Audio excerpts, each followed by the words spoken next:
sa ulo ng ating mga nagbabagang balita.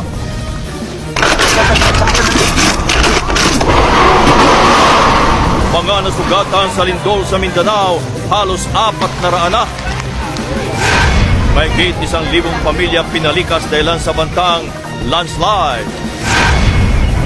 Lalaki pinaril sa loob ng mall, patay. Truck sumalpok sa Lamay, 3 ang patay. Singil sa kuryente, nagbabadyang tumaas. Mga bulaklak sa Dangwa, taas presyo na. Ang sitwasyon naman sa mga terminal ng bus, alamin. At tampok ang makulay na pailaw sa bayan ng Taal, Batangas.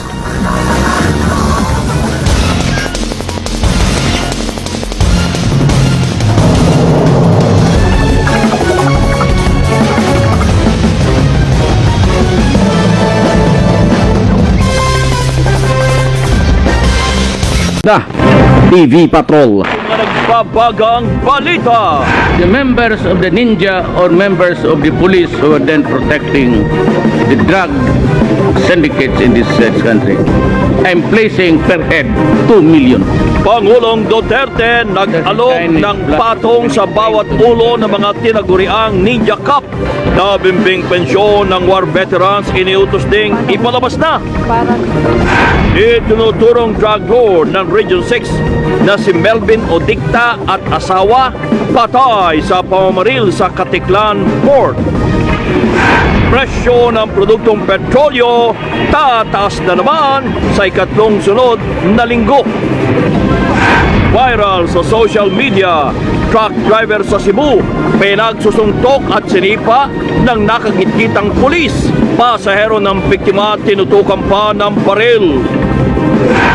Pangulong Duterte hinamon si Senador De Lima mag-resign na lamang umano sa pwesto. At kilalanin, batang Antiqueño na si Joshua Oliveros, grand winner ng The Voice Kids Season 3. Pwede ba nang tanggapin ang trophy mo mula kay...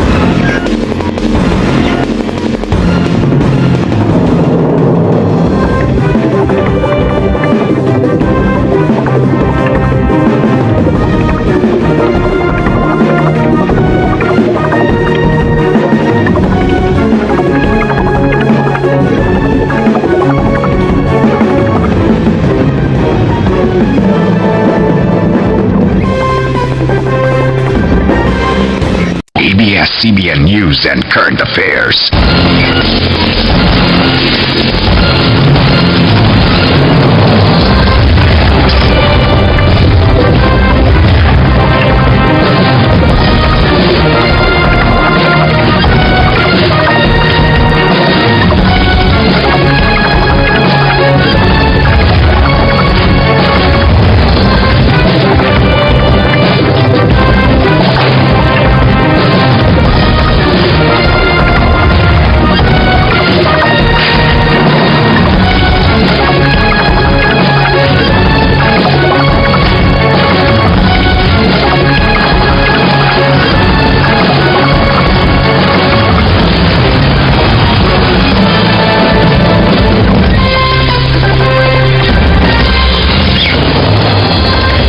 Davao, Mindanao, Pilipinas, at tibok kalibutan. Kuyog ang mga patrol ng Pilipino among ihatod ang mga balita.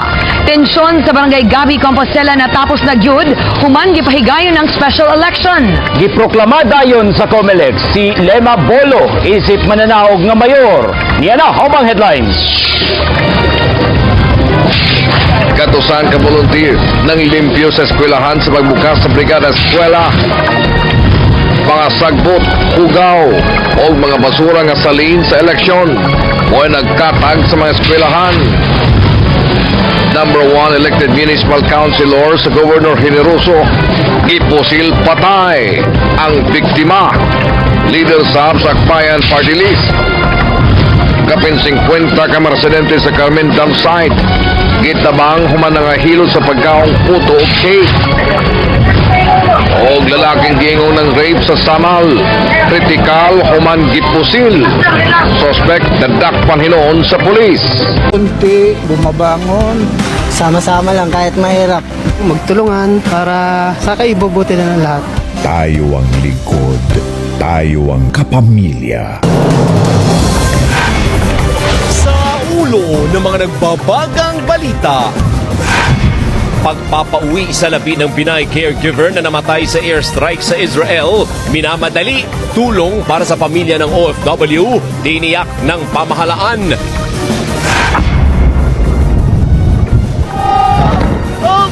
Mga Pinoy sa Middle East, todo alerto sa gitna na nagpapatuloy na sigalot kasunod ng pag-atake ng Estados Unidos at Israel sa Iran. Posibleng pagpapalika sa mga Pinoy na apektado ng bakbakan, tinututukan ng pamahalaan.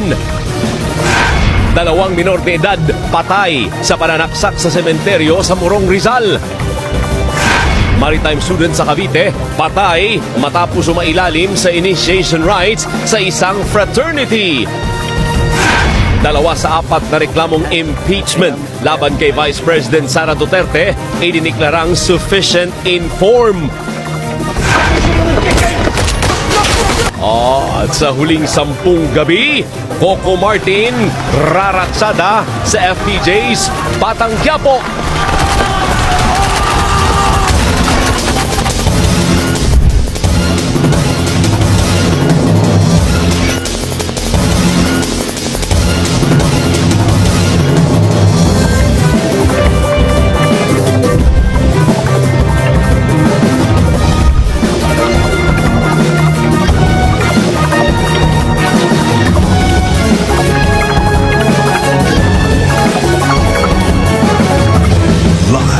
Mula sa ABS-CBN News Center, Manila, ito ang TV Patrol!